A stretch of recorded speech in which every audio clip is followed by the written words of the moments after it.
I think that many people have been surprised by knowing that Mr. Obama made a very intensive use of the internet to support his political propaganda, at the time when he was a candidate for the presidency of the United States. I think everybody has been also surprised by the effect, this type of communication has had on the public, and the results, that he has obtained. I don't think Obama's results are purely connected, with the use of, let's say, contemporary communication technology. There are other more serious reason, for Obama's success in the particular situation we all have experienced at the time, and we still experience.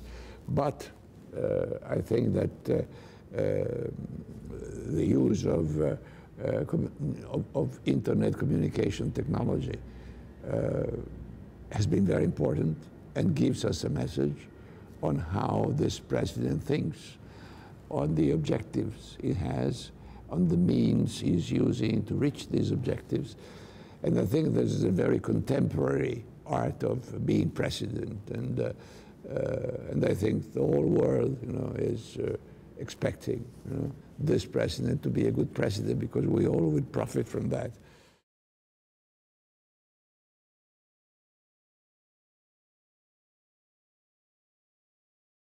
Honestly, I don't think that Obama wishes a new model of society. I think he is perfectly comfortable and happy, with the American society, with the U.S. society as it is. I think his objective and his commitment is that of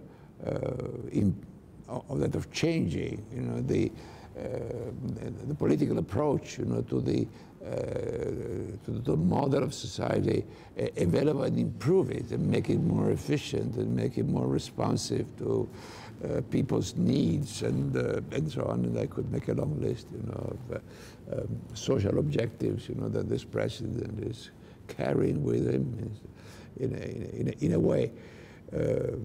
On the other hand, I think he's sufficiently realistic, to know that a system that has worked excellently, we would say, for the past 200 years, can survive another 100 years if properly administered.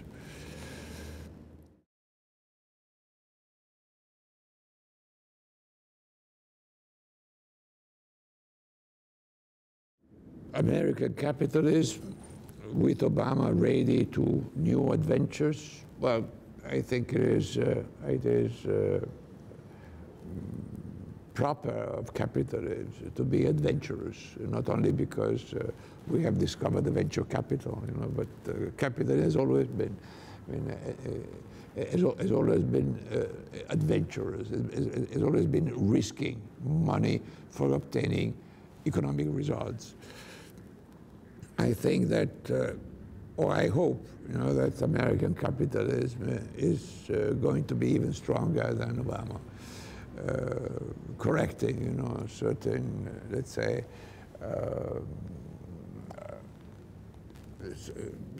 certain excesses, in regulatory politics.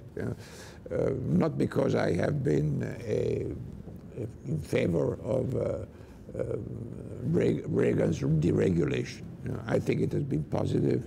I think it has contributed very much, to the development of our society, to globalization, and so on and so forth. as Mr. Thatcher did for the United Kingdom. But because I think really that even if excesses have to be corrected, we have to be careful in stopping the functioning of a machine that has helped us to progress, and that has helped us, the world, to progress, because we should not forget that we have made many mistakes and we have created many inequalities in our society. But emerging economies are those that have profited more from globalization and from the effect of deregulation in our society. This is my opinion on this.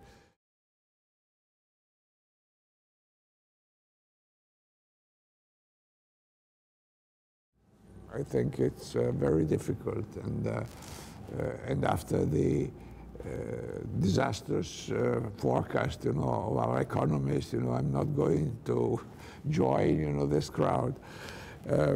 I'm saying the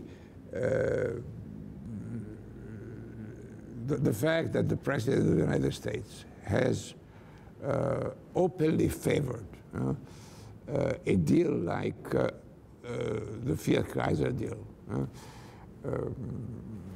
making money available for a gigantic transformation of an American company with the help of an Italian company, of a European company, and a company that until a few years ago was surely not considered the best automobile company of the world. What can be behind that?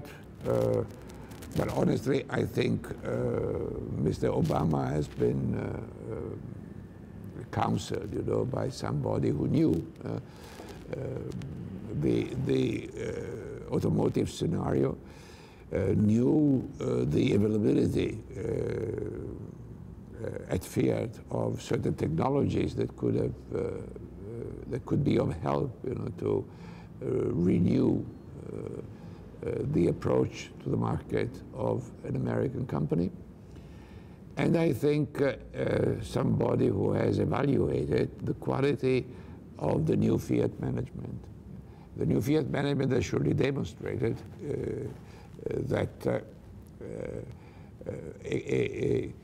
an old and fairly dormant company, plagued by bureaucracy, internal bureaucracy, and heavy staff, could be transformed in a very short time in an aggressive, open to the market company,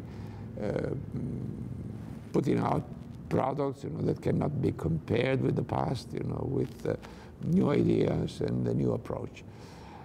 I think this has been the fascination Fiat has exercised, and the expectation the American government has, in this merge, that the same concept that have helped, Fiat to change his approach and improve his economic situation dramatically could be transferred in the United States, and possibly, with the help of the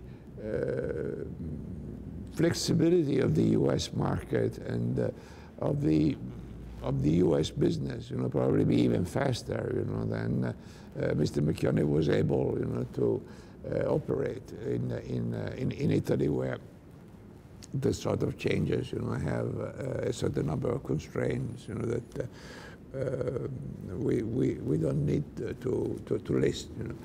So of course the expectation, for this is very, very high.